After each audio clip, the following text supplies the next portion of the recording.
నమస్తే, welcome to mega 9 TV. మన దేశంలో హిందువులు గోవులను దేవుళ్లతో సమానంగా చూస్తారు. అంతే భక్తితో పూజిస్తారు కూడా. ఇక రైతులైతే ఆవులను తమ నేస్తాలుగా భావిస్తారు. సాగులో సహాయానికి వాటి సాయం తీసుకుంటారు. వ్యవసాయ రంగంలో ప్రస్తుతం ఆవు పేడ కీలకమైన వనరుగా ఉపయోగపడుతోంది. ఆవు పేడలో ఉన్న పోషకాలు నేల సారాన్ని పెంచడంతో పాటు పంటల దిగుబడిని మెరుగుపరచడంలో సహాయపడతాయి. వ్యవసాయంలో ఆవు పేడతో ఎన్నో ప్రయోజనాలు ఉన్నా తెలుగు రాష్ట్రాలలో చాలా మంది రైతులకు ఆ విషయాలు తెలియవు. కానీ ప్రస్తుతం అంతర్రాష్ట్రీయ స్థాయిలో మన దేశం నుంచి ఆవు పేడకు మంచి డిమాండ్ ఏర్పడింది. అనేక దేశాలు వివిధ అవసరాల కోసం భారత్ నుంచి ఆవు పేడను దిగుమతి చేసుకునేందుకు క్యూ కడుతున్నాయి.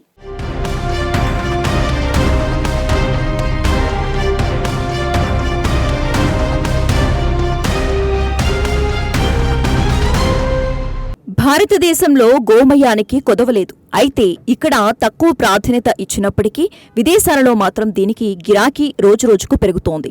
భారతదేశం నుండి ఆవు పేడను కొనుగోలు చేసే ప్రధాన దేశాలలో మాల్దీవులు ఒకటి.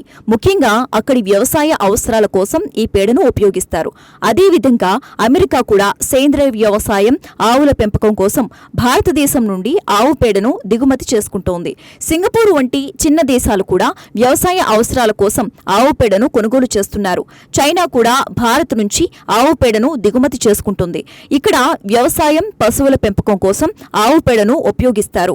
నేపాల్ కూడా ఆవు పేడను దిగుమతి చేసుకుంటుంది. ఇరు దేశాల మధ్య సరిహద్దు సామీప్యం, సాంస్కృతిక సంబంధాల కారణంగా ఇక్కడ ఆవు పేడకు డిమాండ్ ఉంది.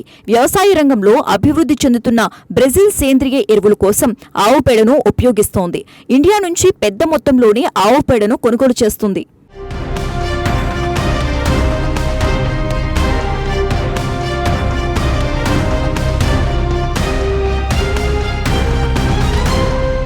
కువైట్, సౌదీ అరేబియా వంటి దేశాలు మన దేశం నుంచి పెద్ద మొత్తంలో ఆవు పేడను దిగుమతి చేసుకుంటున్నాయి. మరి ఆ పేడను ఏం చేసుకుంటున్నారనే సంగతి వస్తే, ఆవు పేడను పొడి చేసి ఎరువుగా ఉపయోగించడం వల్ల ఖర్జూర పంటల దిగుబడి పెరుగుతుందని అక్కడి శాస్త్రవేత్తలు గుర్తించారు. ఖర్జూర పండ్ల పరిణామంతో పాటుగా ఉత్పత్తిని పెంచడంలో ఆవు పేడ ఎరువు బాగా పనిచేస్తుందని కనిపెట్టారట. దీంతో కువైట్ సహా ఇతర అరబ్ దేశాలతో ఆవు పేడకు డిమాండ్ ఏర్పడింది. దీంతో ఆ దేశాలు మన దేశం నుంచి ఎక్కువ మొత్తంలో ఆవు పేడను దిగుమతి చేసుకుంటున్నాయి. సేంద్రియ వ్యవసాయం, ఖర్జూర సాగులో ఉపయోగించడం కోసం ఆవు పేడకు డిమాండ్ ఏర్పడిందని నిపుణులు చెబుతున్నారు.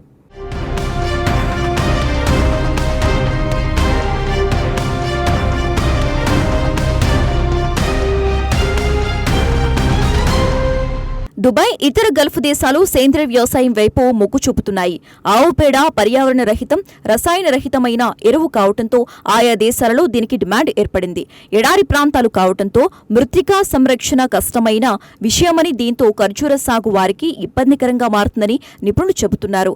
ఈ నేపథ్యంలో నైట్రోజన్, ఫాస్ఫరస్, పొటాషియం వంటి పోషకాలు ఎక్కువగా ఉండే ఆవు పేడ వారికి సరైన ప్రత్యామ్నాయంగా మారింది. 2023 నుంచి 2024 ఆర్థిక సంవత్సరంలో మన దేశం నుంచి సుమారుగా 400 కోట్ల రూపాయల విలువైన ఆవు పేడను, దానికి సంబంధించిన ఉత్పత్తులను గల్ఫ్ దేశాలు దిగుమతి చేసుకున్నట్లు గణాంకాలు చెబుతున్నాయి. ముఖ్యంగా దుబాయ్ ప్రధానమైన మార్కెట్గా మారిందని నిపుణులు చెబుతున్నారు.